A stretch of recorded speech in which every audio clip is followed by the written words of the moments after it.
Good day to all of you. Welcome to the program agenda. I'm your host, Cito Beltran, welcoming you on this 19th day of May 2022. It's a Thursday, and we thank you for being subscribers of Cignal TV and viewers of One News PH channels 8 and 250. Thank you as well to PLDT for their home fiber optic internet. Okay, today we will be speaking with COMELEC Commissioner George Garcia regarding the recent polls and proclamations of winning national bets.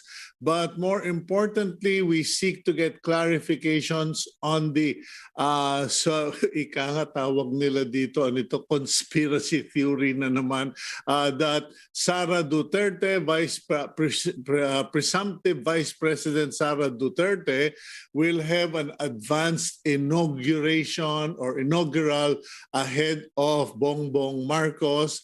And there are now speculations that this is in line with the, how do you call it, just in case, okay, just in case the Supreme Court does tackle the disqualification case against BBM and it drags on, that Sara Duterte, being VP, can immediately take over as caretaker, acting president, etc., etc. After that interview with Commissioner Garcia, we will be introducing to you a lifestyle doctor. Okay, hindi po siya sports doctor. He is hindi siya lifestyle coach. There is apparently actually a degree, a certificate given for lifestyle medicine. And that's very interesting. I have been doing research on the subject matter, and it is a shift from curing ailments with medicines, surgery, and technology versus anticipating the possible ailments of a given subject and managing that lifestyle. But we will let the doctor speak for himself. Okay, in the meantime, let's go to our daily starter. Please read our listen to our daily starter from Benjamin Franklin himself. If you would not be forgotten, kung hindi mo gustong makalimutan ka na o malimot ka na as soon as you are dead, pagpanaw mo at nabubulok and rotten, either write things worth reading or do things worth writing.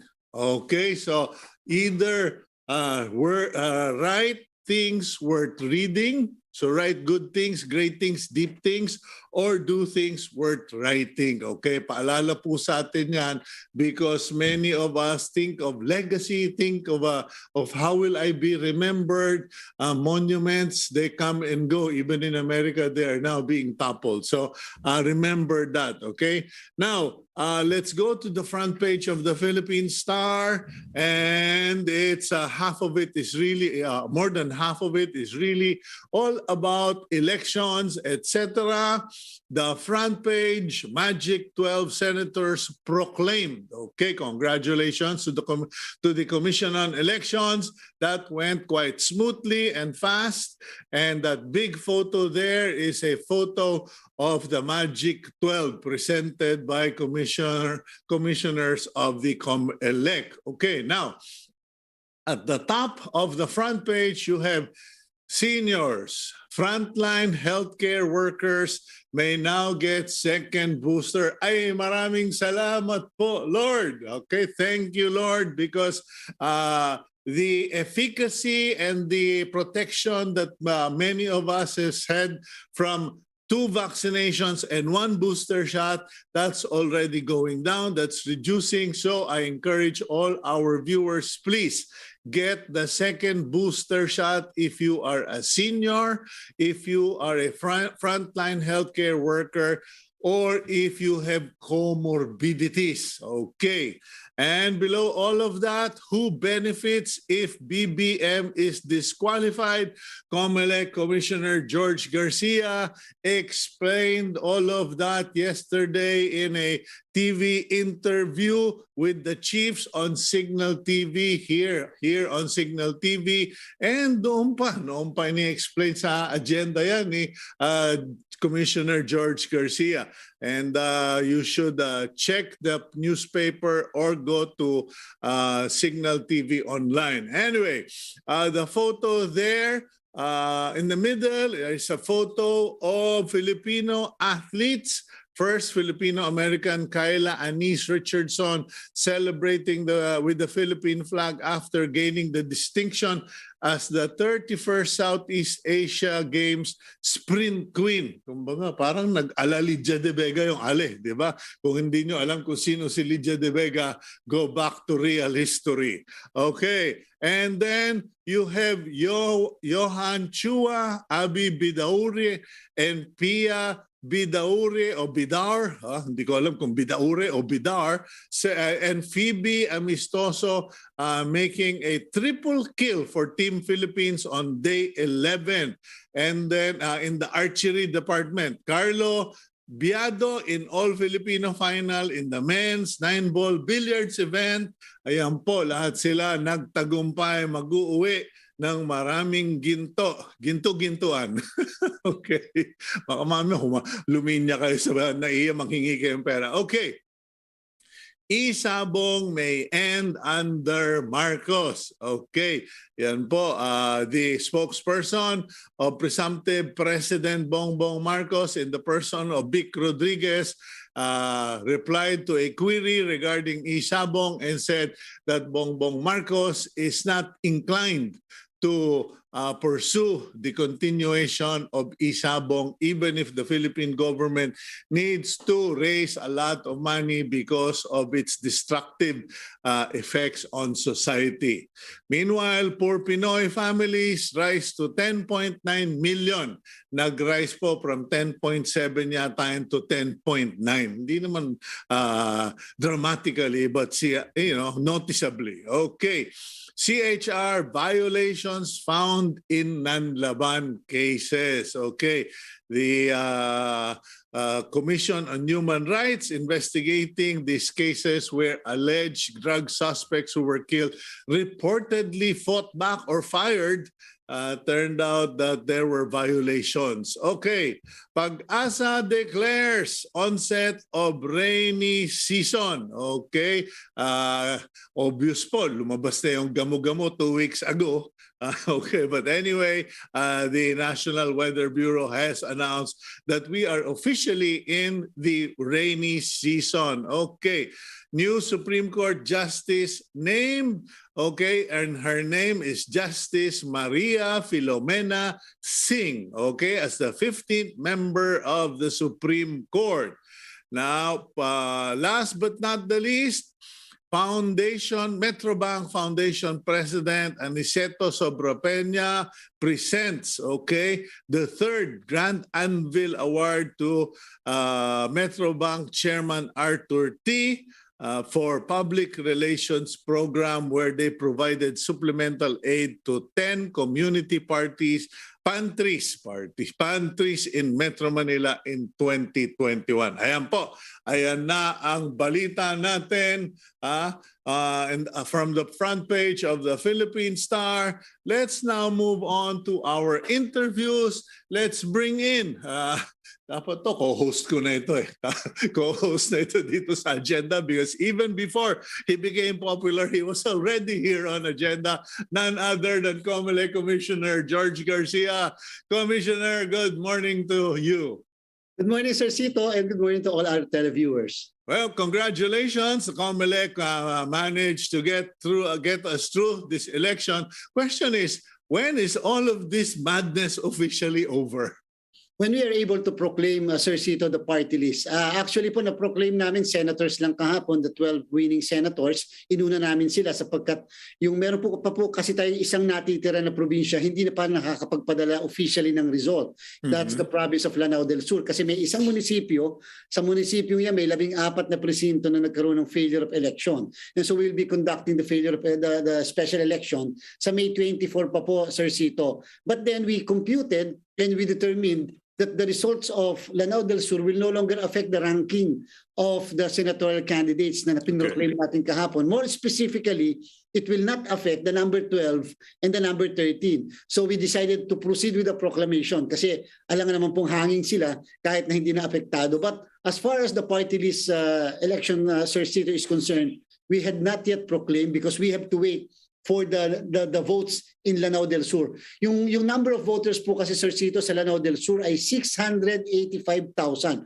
Although hindi naman po lahat ay nakaboto o makakaboto, but just the same, we do not know that. As far as we are concerned, although alam na namin unofficially, pero officially, we don't know that kung ilan talaga yung nakaboto sa 685, and that may affect, Sir Cito, the ranking ng mga party list o kaya yung question na who should be entitled to 2 seats or who should be entitled to only 1 seat. Kaya we have to wait for the result of the special election in Tubaran, Lanao del Sur, which will happen on the 24th. And then hopefully makapagpadala yung result sa amin sa mismong National Board of Canvassers by the 24th also night.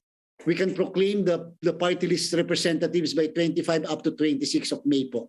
Okay. Now, the reason we asked to guest you on today's program is because, as I mentioned in the reading of the news, you had already explained in the program The Chiefs here on Cignal TV who or what would happen if the presumptive President Bongbong Marcos is actually disqualified by the Supreme Court. Kumbaga, yan, matagal na natin pinag-uusapan yan. However, I came across an opinion column of Manuel Luis Quezon III, Manolo Quezon, where he raised an interesting theory or a point.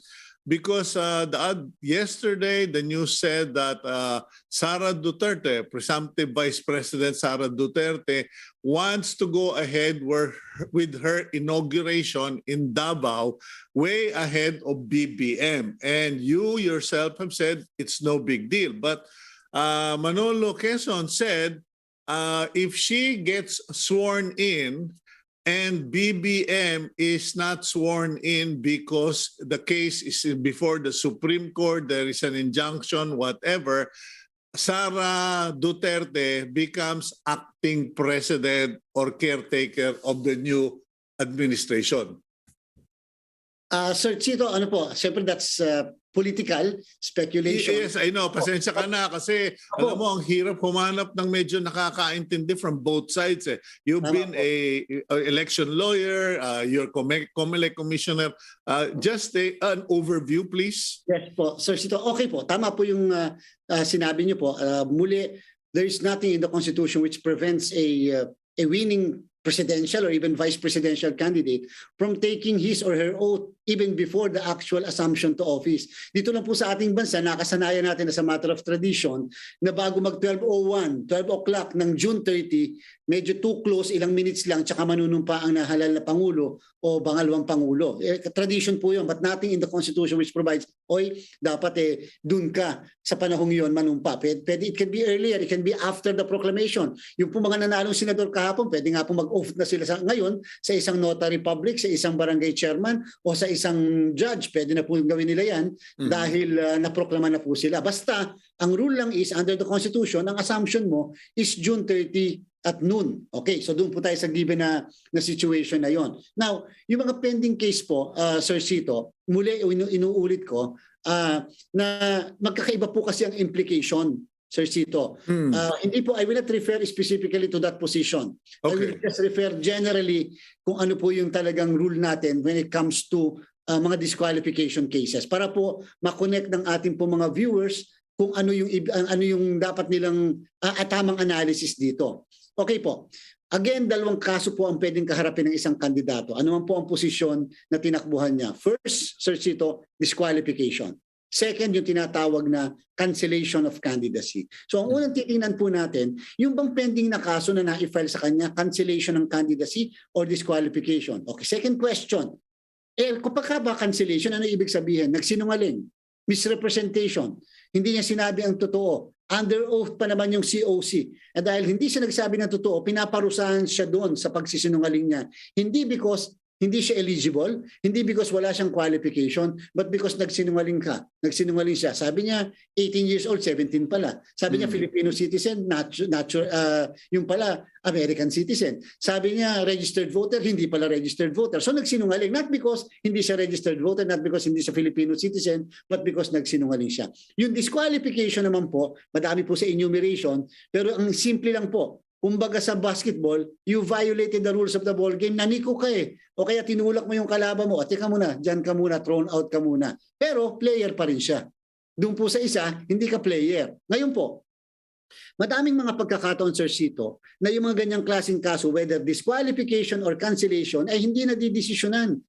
Kahit na nanalo na o kahit natapos na eleksyon. So the question now is, in the minds of our public, what is the effect kung hindi na desisyonan yung kaso before the election or after the election, wala pa rin. Pero na-desisyon, medyo ilang araw o ilang linggo bago after the election. What is the effect?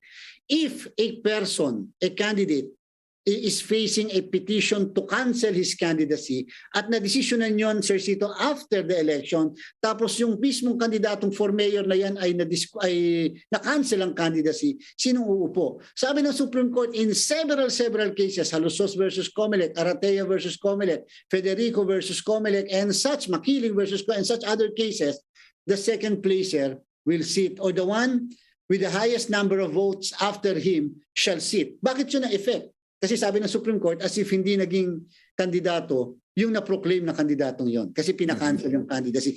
Tatanong nyo sa akin, kahit after the election, yes, that is the effect of a cancellation of candidacy. Now, kung ang pinail naman po, Sir Cito, ay disqualification case, after the election, tsaka nagkaroon ng desisyon na disqualification o disqualified siya, sinong uupo? Sabi po ng Supreme Court, kapag disqualification, ang kaso, hindi siya cancellation, ang uupo by succession. Kung si Mayor yan, si Vice Mayor ang uupo. Okay. Kasi naging kandidato naman si Mayor, kaya lang perhaps he violated the rules of the ball game and therefore si Vice Mayor po ang uupo. So base doon sa ganung klaseng analysis, yung pong ating mga kababayan, magkaroon na lang po kayo ng analysis doon sa sinasabi ko. Kaya ang dapat po natin itanong, yung po bang mga pending na kaso na meron tayo sa kasalukuyan ay ayan po ba ay disqualification case or cases or ito ba ay cancellation of candidacy? And finally, Sir Cito, maki-factor in din po ng mga kababayan natin. May sinabi po kasi ang Supreme Court in one case, nang sabi ng Supreme Court, once the people have spoken, all issues of disqualification should be set aside. Because that's the voice of the people. Actually, that's what I was going to ask you. What in this case, you have a unanimous decision, ika nga nila, or sabi nung partido ni BBM, landslide decision. Does that obliterate any and all judicial remedies because there is a majority? Tama po, Sir Cito. Dalawa po ang laging prinsipyo na minsan ina-apply ng Supreme Court. Ito ang gagamitin, ang sabi ng Supreme Court sa isang prinsipyo. Once na-elect na, nagsalita ng tao, set aside na lahat ng disqualification because the people, the sovereign, already said, okay, sige na, total, indirect ka na namin. Meron naman pong decisions din, madami rin po, Sir Cito, ang sinasabi ng Supreme Court, no. Even if you are elected, the disqualification cases should survive because the will of the people cannot prevail over the rule of law. So ang magiging katanungan po natin dyan ay ano yung i-apply na prinsipyo ng ating pong kagalang-galang na Korte Suprema. In one case pa, Sir Cito, para lang pumaalala natin, the case of FPJ, pinapa-disqualify po si FPJ noon sa issue ng citizenship. Anong naging decision ng Supreme Court? Sa pakahuli-hulihang paragraph, in the final analysis, it is not for this court to decide whom the president should be. It is for the people to decide who they want to be the president. So sa bandang mga ganyan po, ay nakadepende po talaga, I will admit, Sir Cito, sa ating kagalang-galang na Supreme Court kung paano po i-apply yung mga prinsipyo at doktrina na Okay, binabanggit. but going back to my question, Commissioner, itong issue na or itong the point that Manolo Quezon raised in his column that Sara Duterte becomes the caretaker or the acting president in the absence if and only if the Supreme Court says, well, okay, tigil ka muna COMELEC, no inauguration for BBM because we need to hear this. You're a lawyer. What is the process here? Will the Supreme Court, because the case has been filed, automatically says, okay, time out, nobody moves? Or will they just review it and just make a decision without having to issue restraining orders, TROs, etc.? Siyempre po, Sir Cito, ang Board of Canvassers para sa ating pong President and Vice President ay ang Kongreso. Sila po ang magpo-proclaim ng ating bagong Pangulo at Pangalawang Pangulo. And unless there is, tama po kayo, unless there is a restraining order coming from a higher court, then the National Board of Canvassers, which is Congress, will proceed, katulad din po namin sa COMELEC, we will proceed with the canvass of the results unless patigilin po kami. Ngayon po, doon tungkol sa kung sino ba yung, bakit yung sinasabing analysis na pwedeng mag-assume in an acting capacity. Nasa Constitution po kasi yon, Sir Cito, baka po yun ang nabasa nung columnist po na inyo pong nabanggit. Sapagkat nakalagay po, if the President-elect failed or fails to qualify at doon sa simula ng kanyang panunungkulan, ang Vice President will be the acting President in the meantime until the elected President will qualify. Baka yun po kasi yung kanyang nasa isip. Kaya po talagang crucial yung tanong, Sir Cito, yung bang mga nakapending na kaso ay disqualification cases or cancellation of candidacy. Take note, Sir Cito, yung pong binabanggit na sa columnist at ng Constitution fails to qualify.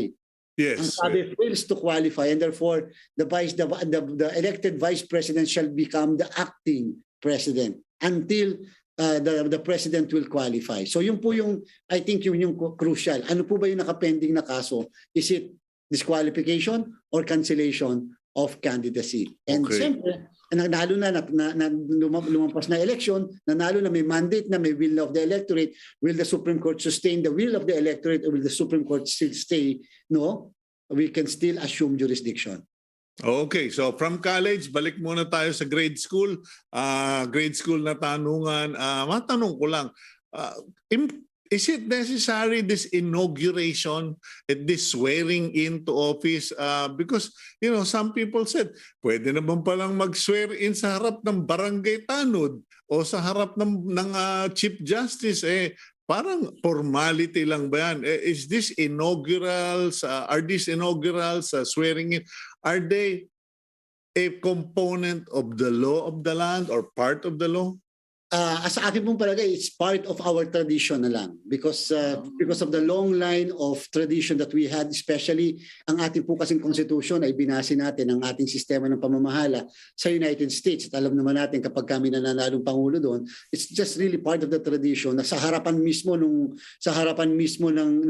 House of Congress doon nanunumpa ang technically, because the United States, from their founding fathers, would swear on the Bible, swearing to God and witnessed by men. Pasensya ka na, ako na yung magbe-preacher ngayon, ano? Kasi maraming tao hindi nila nare-realize yan that the official puts his left hand on the Bible, puts up his right hand, and swears to God and the word, to abide by the word of God and witnessed by men. So hindi pala kasama yan sa batas ng Pilipinas. Ang nakalagay po sa batas ng Pilipinas, sa Constitution natin, Article 7, Section 5, maliwanag na maliwanag, wala pong period na pinag-uusapan tungkol sa pag-oath, pero dapat yung words ng oath, ng affirmation, ay yung exact words na nakalagay sa saligang batas. You cannot change, you cannot amend, you cannot remove any word, you cannot add any word. Exactly, it should be the exact wordings.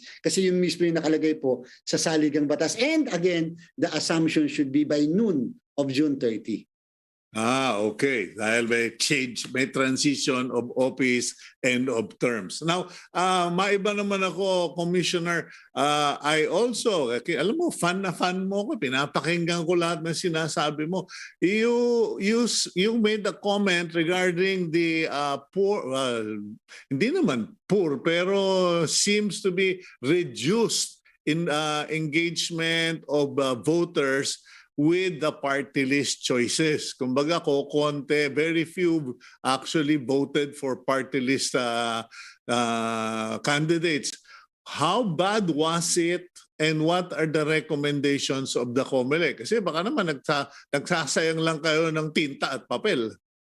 Una po, madaming kadahilanan, Sir Cito, kung bakit hindi nakaboto o ayaw talaga ng mga botante na bumoto. Number one, nakalimutan nila na nasa likod pala yung party list. Although i-explain na natin, consistently nasa likod po yung party list. Number one. Number two, nasayang yung boto. Bakit po? Sa halip na isa lang ang pinili, pumili ng 2, 3. So bali, wala po yung boto sa party list. At pangatlo po, siguro nga po nalilito na yung mga kababayan natin.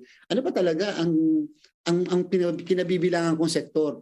Siyempre po bilang isang professional ako pero katulad po ni Sir Cito, professional pero at the same time belonging to the medyo nakatatanda ng konti ng ating society. So medyo malilito ka saang sektor ba talaga ako nabibilang. So doon po siguro sa mga bagay na ganyan and of course na wala na ng interest sa issue ng party list. Ako po ang akin talagang pinopropose, Sir Cito, especially sa ating Kongreso. Number one po, siguro po magandang i-re-examine na natin yung ating party list law, yung Republic Act 7941. Ang nakalagay po sa Constitution, it should represent the marginalized and underrepresented sector. Siguro po we have to go back to the basic, the marginalized and the underrepresented sector. Ngayon po, bakit ba nag-accredit kasi ang COMELEC ng constitution ng party list? Because nagkaroon po kasi ng decision ng Supreme Court na you need not be wallowing in poverty para kayo maging nominee. So, ang sabi lang, basta si Sir Cito Beltran ay merong proven advocacy.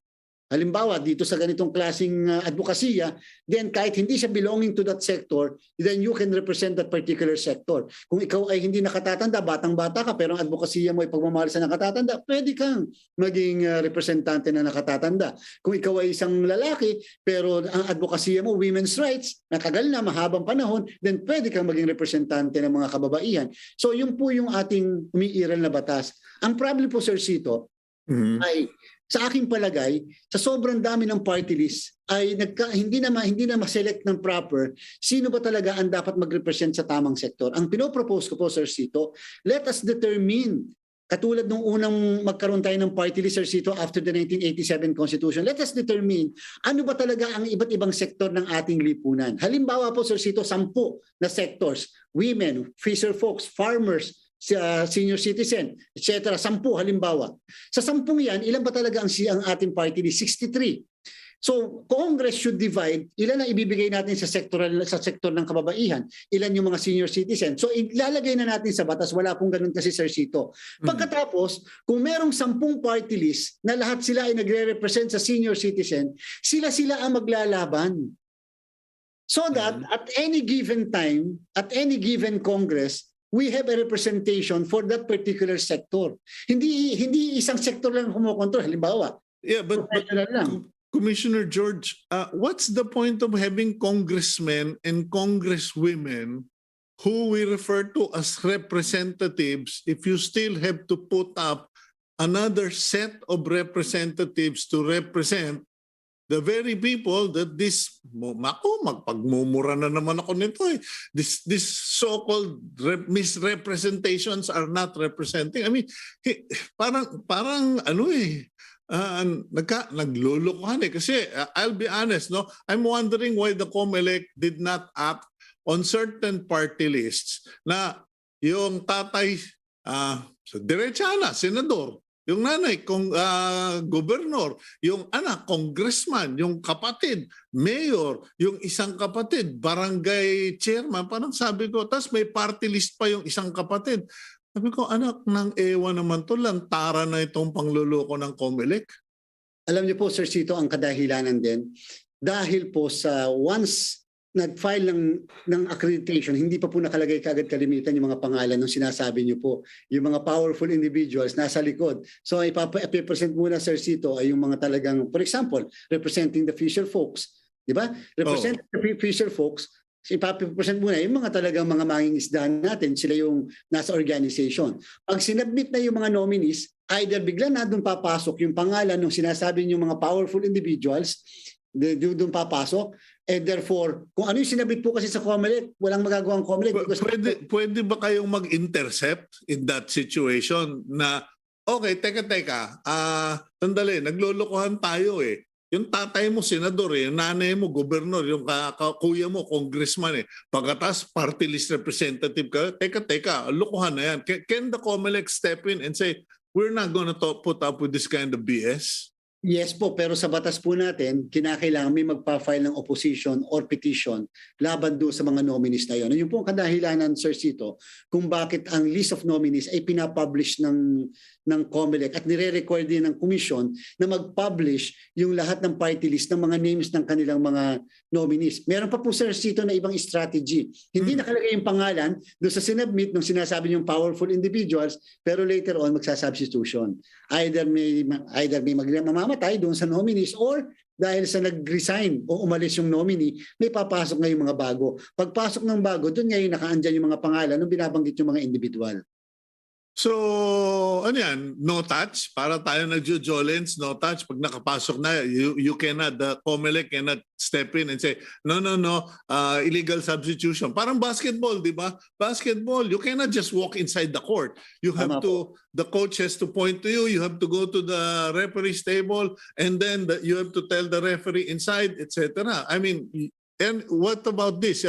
This illegal substitution, COMELEC can do something? Ay, of course, opo. Madami na pong hindi pinayagan dati ang komisyon, magkapatid ba naman o kaya naman ganito. Basta po may opposition, Sir Cito, because the COMELEC cannot by under the law, motu proprio, disqualify ka. Kinakailangan po kasi may magpa-file ng mga kaso laban sa mga nominees na yan para magkaroon ng tinatawag na due process. And usually po pinapahiring namin at again, tama po kayo, hindi po automatic ang palitan. Hindi automatic yung gustong, sabi nyo nga bigla na lang pumasok, hindi naman pala part ng team talaga, biglang pumasok, hindi po pwedeng ganon. Aalamin pa rin namin kung, teka muna, yan ba talagang matagal ng miyembro? Bakit sa listahan nyo wala yan? Hindi nga lumabas ang pangalan niya bilang officer. Ngayon lang lumabas. So yung po, makikita namin, madami na po kami dininay ng mga palitan o substitution. Well, Commissioner George Garcia, thank you once again for giving us this morning's lecture. Meron nga tayong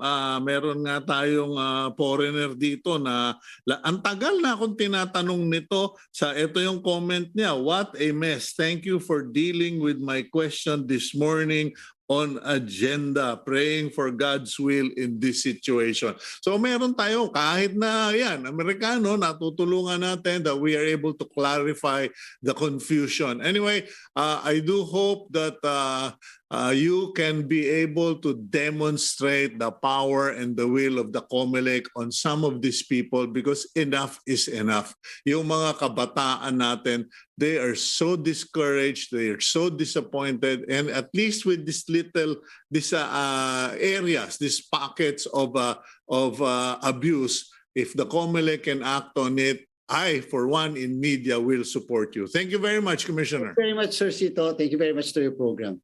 Okay, yan po si Commissioner George Garcia, COMELEC, and forever consultant, legal consultant, unpaid consultant of agenda, because we appreciate people who can, explain, educate us on very complicated matters or legal matters. And, I am not one who can memorize lines and verses, particularly of law books. Okay, so we'll go for a quick break. When we return, very interesting interview, I hope, for many of you who are looking for options, alternatives, and miracles regarding your medical concerns. We'll be right back here on Agenda.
Okay, welcome back to the program agenda. I'm your host, Cito Beltran, thanking you for joining us. And just as so give you perspective, I started a 2-week pure vegetarian journey simply because I saw a documentary. I've been watching several documentaries, reading about vegan lifestyle, about many options other than medicine and operations.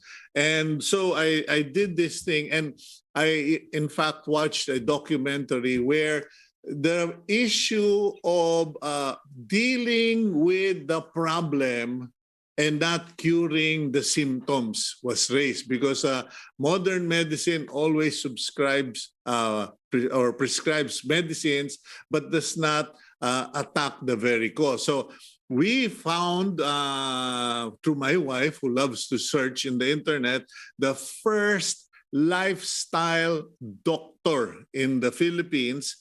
He is Dr. Johann Kim Mañez, is the first lifestyle medicine physician in the Philippines, founder of the Philippine College of Lifestyle Medicine.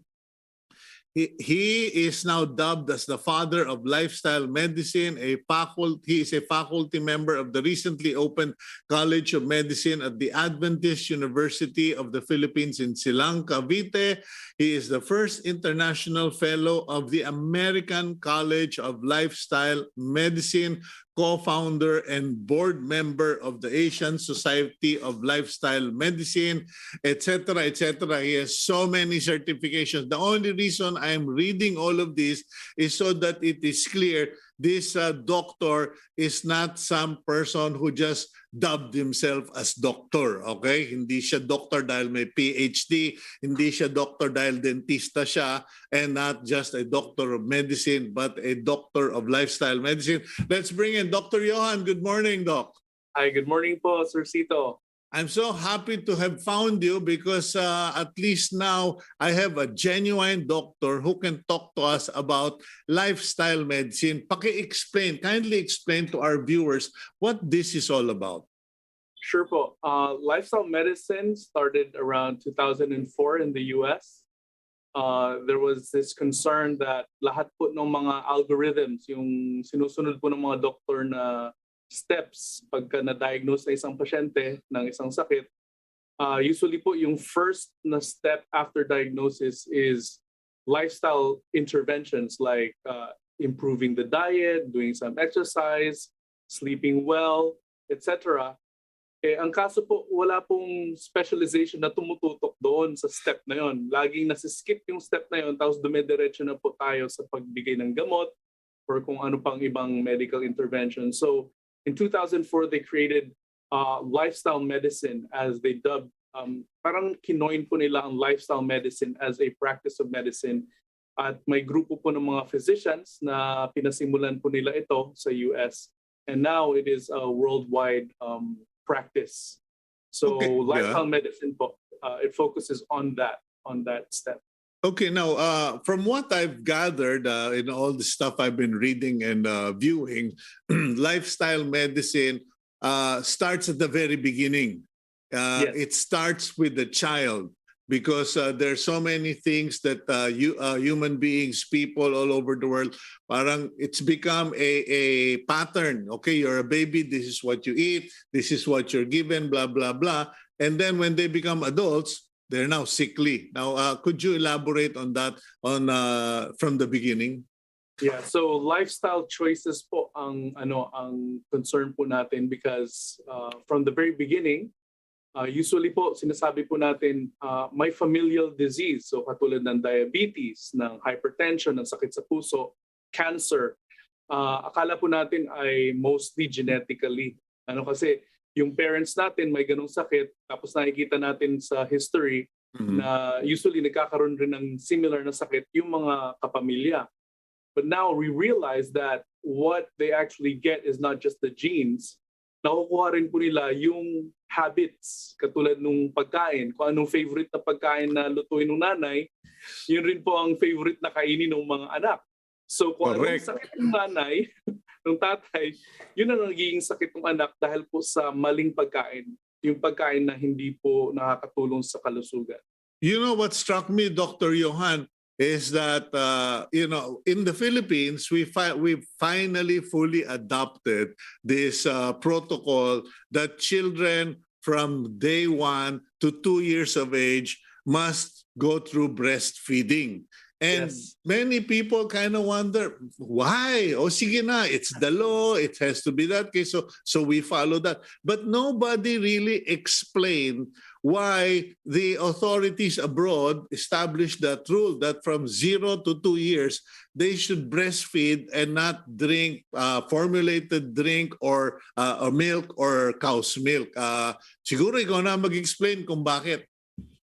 Yes po. So we are the only species of mammal na umiinom po ng milk galing sa ibang species. If you notice, usually cows will drink cow's milk, giraffe will drink giraffe's milk. But for some reason, human beings have adapted drinking milk from other animals. So it's really, kung titignan po natin yung nature side of it, it's not natural for humans to do that. Kaya po, alam po natin, mga zookeepers nga alam nila kapag ibang milk ang ipainom mo sa isang hayop, sa baby na hayop, hindi talaga sapat yung nutrition kasi iba po yung percentages ng fat, ng proteins, ng iba't ibang nutrients sa breast milk ng isang species. So, na-discover po natin yan, kaya po ngayon, in-encourage talaga po natin ang mother's milk para sa baby humans. Mhm. Human mother's milk sa baby humans. Kasi yun po yung tama, yun po yung design ng nature. At pag hindi po natin sinunod yun, marami po nagiging long-term na mga side effects sa bata. Yeah, So- because I will validate that, Doc Johan, because I used to raise pigs. Well, I still raise pigs, and I discovered that with pigs, the first 24 hours, the piglet must suck from the mother to get the colostrum, which makes them very resilient, very strong. And after that, the longer they suck from the mother, the better. Although, because of commercial production, after 7 days, pinapakain na namin sila ng super biik. And then after that, sa bimeg, pinapakain na namin ng ibang pagkain. But so there is really that point that we need to drink mother's milk. Now, after the 2 years, traditionally, kasi bata ka pa, you're so young, you know, we were raised on mom, ano ba, mom ba ang tawag nila doon, rice washing, and also mga sopas, mga arroz caldo, etc. And later on, essentially wheat, anong tawag, oatmeal. After 2 years, what does the lifestyle physician recommend? We actually have something we call extended breastfeeding.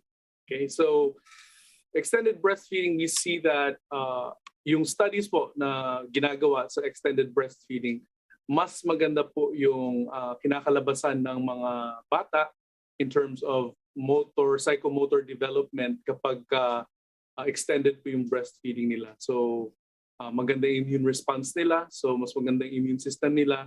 Tapos cognitive po yung kanila pong pag-iisip, yung kanilang brain capacity, mas maganda rin po. So there's benefits to extended breastfeeding. So in-encourage pa rin po natin na yung first 2 years definitely, but if you can, there are benefits to extended breastfeeding. So kung kaya naman ng nanay mag-breastfeed, then continue breastfeeding. Okay. Now, Doc Johan, from what I gathered, lifestyle medicine does not cure symptoms. It prevents diseases. Now, how do lifestyle physicians do that? So, essentially po, what we do is we treat the cause. Okay? Yung cause po ng sakit. So, hindi lang po siya prevention. Prevention, iba pa po talaga yung preventive medicine. Ang lifestyle medicine is intervention. So a person already has the disease. Okay. And then we come in and we teach, we educate people how to eat right. Meron pong 6 pillars ang lifestyle medicine. So yung food, yung nutrition po niya, yung exercise, yung pagtulog sa gabi, importante po yun. Tapos po yung relationships po natin, yung pag-avoid natin ng risky substances katulad ng paninigarilyo at saka po yung pag-inom ng alak. And of course, ito pong mga bagay po na ito, itong mga pillars po na ito, pag naituro po namin sa pasyente at ginawa nila, essentially what the person will do, change po niya yung lifestyle niya. So change niya yung kanyang pagkain. Hindi siya diet na ngayon mo lang gagawin, pag naabot mo na yung goal mo, titigil ka na sa diet, babalik ka na dun sa dati mo kinakain. So lifestyle medicine po, what we teach is a change in lifestyle, a change in habit. So ito na po yung tuloy-tuloy na gagawin na ng pasyente hanggang mawala yung sakit niya, hanggang gumaling po siya. Yeah, but most patients complain that they're overwhelmed by what doctors prescribe or what therapists want them to undertake. Kumbaga, and one of the things I recently came across was the guy was saying, look, you don't have to do 50 push-ups a day. Start with 2. Do 2 push-ups a week. And then do 3 push-ups on the second week, etc. So parang, but let's not preach to the choir because they already heard all of that from other doctors. But right. How do you? What are your success stories, Dr. Johann? What are the things you can share for people who have diabetes, obesity? Obesity is such a big problem now in the Philippines. And pun is, I guess, intended when you say that it is a big problem. Sorry, pot. So we've had a lot of people come through our clinic, and we've been able to literally reverse people's diabetes, type 2 diabetes, which is the most abundant diabetes around. We've also had people na for surgery na po, dahil sa bara sa puso. Mm-hmm. But then the person, after listening and after being educated, kasi education po talaga yung key eh. Once na alam na nung pasyente kung ano yung tamang gawin, tamang kainin, at alam niya pag mag-deviate po siya, pag umalis po siya dun sa aming parang prescription, magtutuloy-tuloy po yung sakit niya. Kasi yung sanhi ng sakit niya is from what he eats, okay? Yung kanyang inactivity, hindi po siya nag-exercise, hindi siya gumagalaw, lagi nakaupo lang sa harap ng computer, yun yung trabaho niya.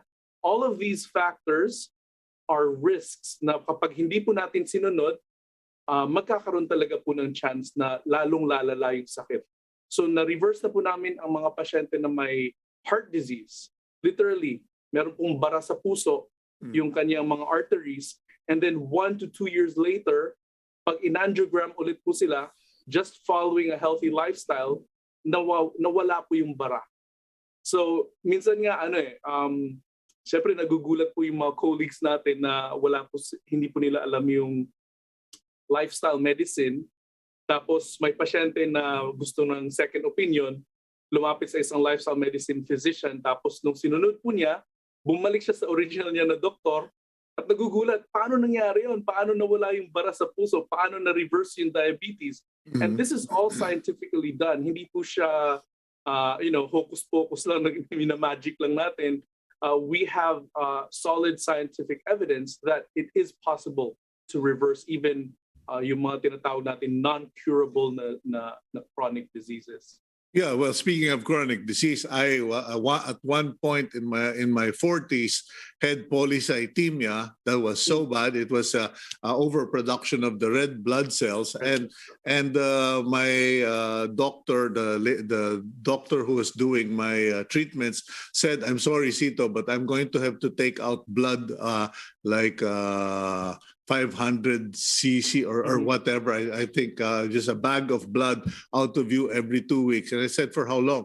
"For the rest of your life." And I said, "Oh no, I'm not gonna, I don't know what to do." But I was doing the treatments, the blood, removal or whatever you call it. And then by coincidence, I went on a 40-day abstinence from meat because it just happened to start with Lent. And I did 40 days. And when I went to the physician, she went into shock. She said, "What drugs are you taking, Mr. Beltran? Why is your blood so well, etc.?" Yeah. So you're correct there, Dr. Johann. Yeah, it's really short of a miracle po ang na-experience ng mga pasyente natin. So there's Doc, always hope po. Yeah. so, sorry, Doc. You know, new things generally are expensive. And patients, the only reason they will leave one doctor is because, the reasons they leave one doctor is because, like, one doctor said, we have to operate on you. Sabi ko, teka. Di mo pa tinitingnan, hindi ka pa nag-x-ray, hindi ka pa nag-MRI, operate ka na dyan. And then, others will go naman, sir, we couldn't afford the operation, the surgery, or the treatment. So, eto, nagtatalbos na lang kami ng malunggay at saka ng kakawate or whatever. So, is lifestyle medicine expensive for patients? I would argue that it is not. First of all po, ang approach po natin is education. So, laway lang ang katapat. We educate the patient, we teach them what to do. We do have some programs po like 10-day programs or 1-month programs where we extensively teach the patient and then may monitoring siya. Kasi nag-improve eh. Biglang bumababa yung cholesterol. In a matter of 1 month, bumababa yung mga iba't ibang mga blood parameters na alam natin pag mataas yun, pwede kang grumabi yung sakit. And so once the patient learns all of the principles and yung food po niya, yun na po yung gamot niya eh. Food as medicine po tayo, exercise as medicine. I mean, everybody buys food. So there's nothing new with that. Hindi naman po siya program na sobrang mahal na hindi mo na kaya siyang, how much is food, right? Especially plant-based food po. Ang plant-based food po, mura compared sa animal-based foods. Okay, now just before I forget, because I have guests here and they share so much, and I forget to do them the courtesy of sharing with the audience. How do the audience get in touch with you or visit you or check you out? Right. So online po sa Facebook, you just type my name, Johann Kim Mañez. It'll come out there.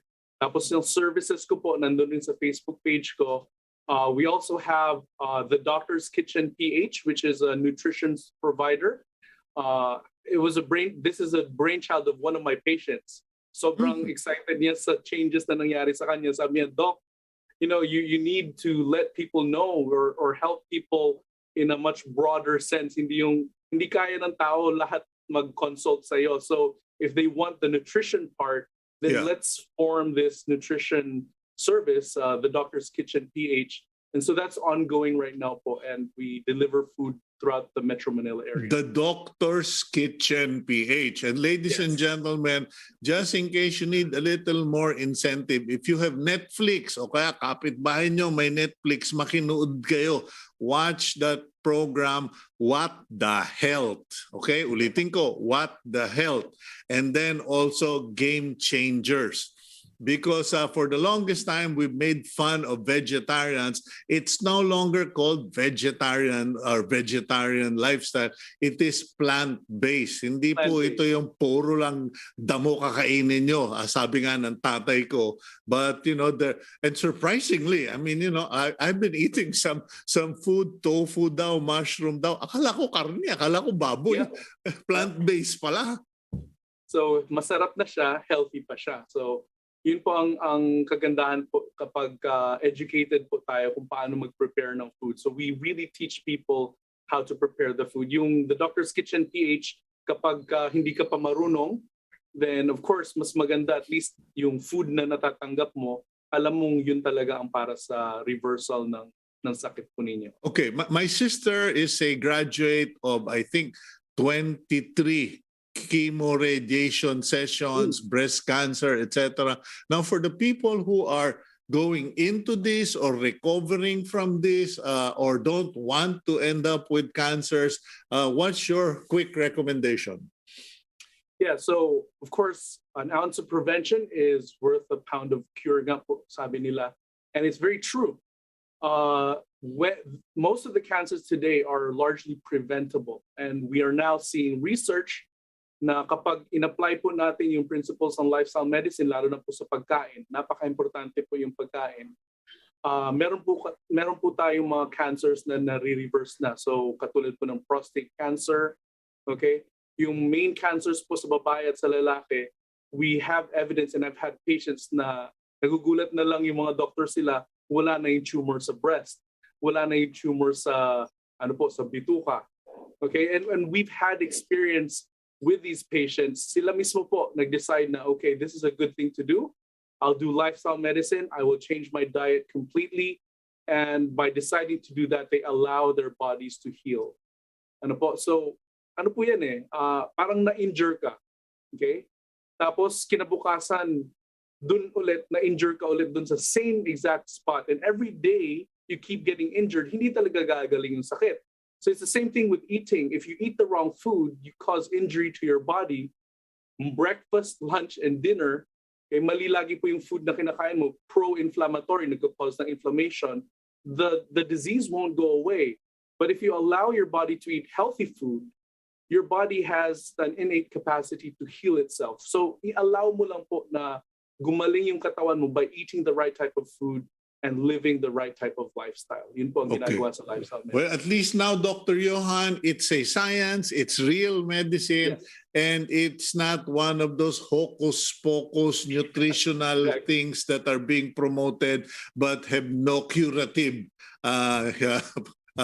potential. Anyway, Dr. Johann, Johann Kim Mañez, thank you very much, and please expect more requests for interview here in the program because we want to promote lifestyle medicine. Thank you for having me.